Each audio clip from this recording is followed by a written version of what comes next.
Assalamualaikum warahmatullahi wabarakatuh. Yang terhormat Ibu Winke Dinar Pratiwi, SPD MPD, selaku dosen pengampu mata kuliah Retorika, serta teman-teman kelas 6D Program Studi Pendidikan Bahasa dan Indonesia, Fakultas Keguruan dan Ilmu Pendidikan Universitas Singapura Bangsa Karawang. Pada kesempatan kali ini, kami dari kelompok 2 yang terdiri dari saya sendiri, Ikram Rifai, Iqbal Sidik, dan Asido Christian Martin Sihombing. Pada kesempatan kali ini akan menyampaikan materi tentang sejarah perkembangan retorika. Awal mula kemunculan retorika. Retorika sudah ada sejak manusia lahir.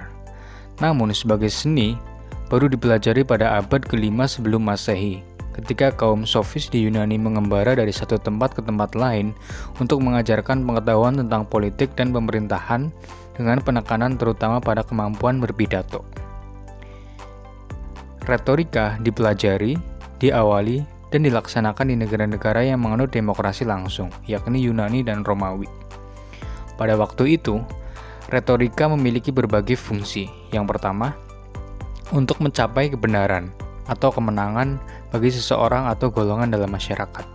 Yang kedua, untuk meraih kekuasaan, yakni mencapai kemenangan seseorang atau kelompok dengan pemeo atau siapa yang menang dialah yang berkuasa. Dan yang ketiga, sebagai alat persuasi yang digunakan untuk mempengaruhi manusia. Selanjutnya yaitu mengenai perkembangan retorika Yunani. Yang pertama, retorika berkembang dan mengalami puncak keemasan pada era Yunani.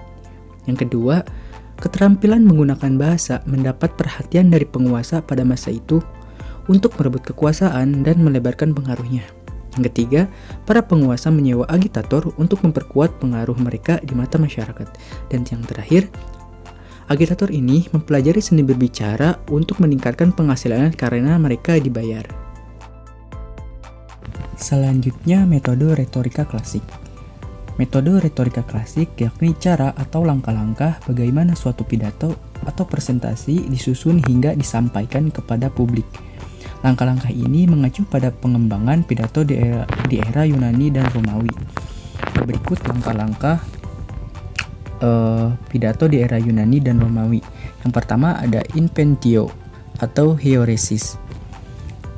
Maksudnya yaitu penemuan atau penelitian materi-materi yang meliputi kemampuan untuk menemukan, mengumpulkan, menganalisis, dan memilih materi yang cocok untuk suatu pidato. Yang kedua ada dispositio atau teksis atau oikomia, yakni penyusunan dan pengurutan materi atau argumen dalam suatu pidato berdasarkan prinsip-prinsip tertentu.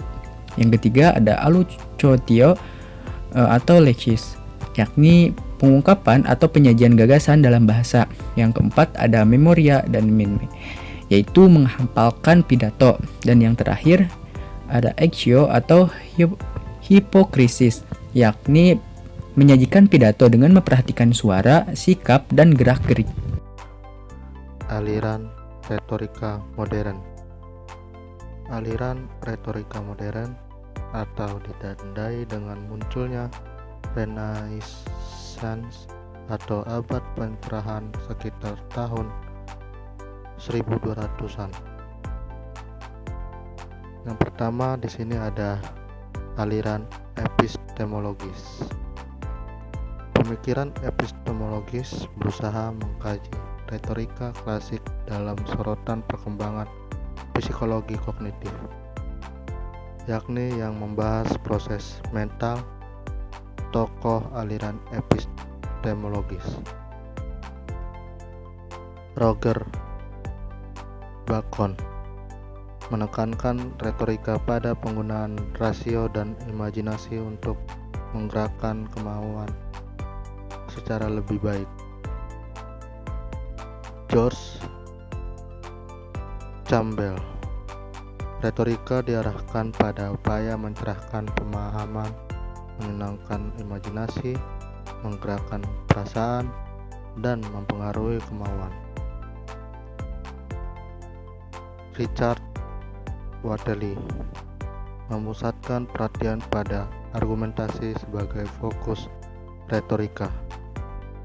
Aliran Belles Lettres atau tulisan atau ungkapan yang indah. Retorika Bletris sangat mengutamakan keindahan bahasa. Segi-segi estetis pesan kadang-kadang mengabaikan segi informatifnya. Tokoh aliran Bletris yang pertama, Hugh Blair, yang menghubungkan antara retorika, sastra, dan kritik sehingga memunculkan kajian cita rasa atau tasde, yakni kemampuan untuk memperoleh kenikmatan dari pertemuan dengan apapun yang indah. Yang ketiga, ada aliran elokusionis. Aliran ini menekankan teknik penyampaian pidato. Elokusionis banyak dikritik karena berlebihan pada persoalan teknik, sehingga pembicara tidak lagi berbicara dan bergerak secara spontan. Tokoh aliran elokusionis yang pertama, Gilbert Austin, memberi petunjuk praktis penyampaian pidato, yaitu pembicara tidak boleh melantur, mengarahkan matanya langsung kepada pendengar dan menjaga ketenangannya. Retorika abad ke-20. Retorika mengambil manfaat dari perkembangan ilmu pengetahuan modern, khususnya ilmu perilaku seperti psikologi dan sosiologi. Istilah retorika pun bergeser menjadi public speaking. Tokoh-tokohnya antara lain James Winans, yang menyarankan pentingnya membangkitkan emosi melalui motif-motif psikologis pada khalayak seperti kepentingan pribadi, kewajiban sosial, dan kewajiban agama. Yang kedua ada Charles Henry Woolbert, yang memandang speech communication sebagai ilmu tingkah laku. Dan yang ketiga ada William Norwood Briggins, yang menekankan pada faktor keinginan sebagai dasar persuasi. Kesimpulan, retorika atau public speaking menjadi sesuatu yang penting untuk dipelajari. Sejarah membuktikan bahwa kemampuan berbicara bisa dipergunakan untuk berbagai keperluan, seperti politis, sosial, maupun psikologis. Perkembangan retorika diawali dari pengembaraan kaum sofis Yunani sebagai ilmu berbicara yang dapat dipelajari dengan penekanan pada seni berbicara.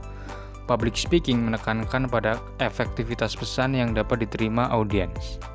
Sekian dan terima kasih.